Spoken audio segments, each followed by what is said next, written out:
வணக்கம் and welcome to miss பேசி Tamil kitchen. இன்றைக்கி நம்மளோட சேனலில் ரொம்பவே டேஸ்டியான ஹோட்டல் ஸ்டைல் வீடே கம்மக்கம்மன் மணக்கக்கூடிய சிக்கன் கிரேவி தாங்க பார்க்க போகிறோம். அதுவும் பார்த்தீங்கன்னு சொன்னால் 4 நிமிடங்களில் பண்ணி முடிச்சிடலாங்க. குக்கரில் தான் பண்ண போகிறோம். டேஸ்ட் ரொம்பவே பிரமாதமாக இருக்கும். இது எப்படி பண்ணுறதுன்னு சொல்லிட்டு பார்க்கலாம். வாங்க வீடியோக்குள்ளே போகலாம். வீடியோக்குள்ளே போகிறதுக்கு முன்னாடி நம்மளோட சேனலில் நிறைய சூப்பரான சமையல் வீடியோஸ் இருக்குங்க. வேணால் செக் பண்ணி பார்த்துக்கோங்க. இப்போ 1/4 கிலோ சிக்கன் எடுத்துகிட்டு நல்லா கழுவி சுத்தம் பண்ணி வச்சுருக்கீங்க. எப்போவுமே சிக்கனை கொஞ்சமாக வினிகர் சேர்த்து கழுவிட்டால் நல்லாயிருக்குங்க. அப்படி இல்லை அப்படின்னு சொன்னால் கொஞ்சம் லெமன் இருந்துச்சுன்னா கழுவிங்க. வினிகர் இல்லை அப்படின்னு சொன்னால் இப்போ ஒரு குக்கர் அடுப்பில் வச்சுட்டு நான் 1.5 ஸ்பூன் ஆயில் சேர்த்துக்கிறேங்க. இப்போ ஒரு 1/2 ஸ்பூன் அளவுக்கு இஞ்சி பூண்டு விழுது சேர்த்துக்கலாம். இப்போ 1/2 பெரிய வெங்காயம் கட் பண்ணி வச்சுருக்கீங்க. சின்ன வெங்காயமாக இருந்துச்சு அப்படின்னு சொன்னால் முழு வெங்காயம் போட்டுக்கோங்க. கொஞ்சம் பெருசாக இருந்துச்சு அப்படின்னு சொன்னால் பாதி வெங்காயம் போட்டுக்கோங்க. இதை கொஞ்சம் வதக்கி விட்டுக்கலாங்க.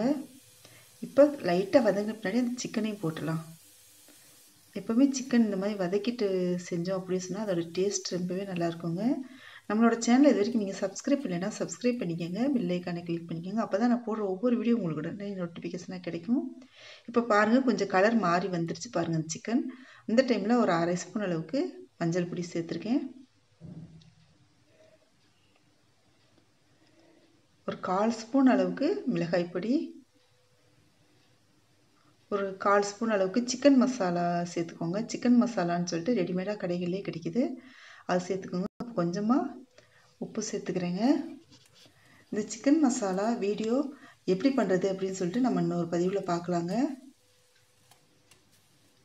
இந்த பொடி வீட்டிலே நல்ல டேஸ்டியான சிக்கன் மசாலா பொடி நம்ம செஞ்சிடலாங்க. இப்போ நல்லா வதக்கி விட்டுக்கலாம். கடைகள்லேயும் கிடைக்கிது, கடையில் கிடைக்கிறது கூட நீங்கள் வாங்கிக்கலாங்க. இப்போ பாருங்கள், சூப்பராக வதக்கி விட்ட பின்னாடி நான் 1/2 டம்ளர் அளவுக்கு தண்ணி சேர்த்துக்கிறேங்க. ஏன்னா அந்த சிக்கன்லேருந்து நீர் விட்டு வரும், அதனால் பார்த்தீங்கன்னு சொன்னால் 1/2 டம்ளர் அளவுக்கு தண்ணீர் சேர்த்தாலே போதும். இப்போ நான் 3 விசில் என்னோடய குக்கரில் பார்த்தீங்கன்னு சொன்னால் சிக்கன் எந்த அளவுக்கு வெந்துடும் அப்படின்னு சொன்னால் 3 விசில் விட்டால் வெந்துடுங்க. உங்களோட குக்கரில் நீங்கள் எந்த அளவுக்கு விசில் விட்டால் சிக்கன் வெந்துடுமோ அந்தளவுக்கு விட்டுக்கோங்க. இப்போ பாருங்கள், சூப்பராக பாருங்கள், கம்மன் வாசனையோட வீடு ஃபுல்லாகவே இந்த வாசனை நிறைஞ்சிருக்குங்க. உடனே சாப்பிடணும் போல் பசியை தூண்டக்கூடிய சுவை இது.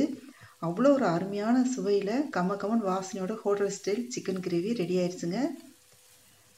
இந்த ரெசிபி உங்களுக்கு பிடிச்சிருந்துச்சி அப்படி சொன்னால் நம்ம சேனலை இது வரைக்கும் நீங்கள் சப்ஸ்கிரைப் பண்ணலைன்னா சப்ஸ்கிரைப் பண்ணிக்கோங்க. பெல் ஐக்கானை கிளிக் பண்ணிக்கோங்க. ஃப்ரெண்ட்ஸ் அண்ட் ஃபேமிலிக்கு ஷேர் பண்ணுங்கள், லைக் பண்ணுங்கள், கமெண்ட் பண்ணுங்கள்.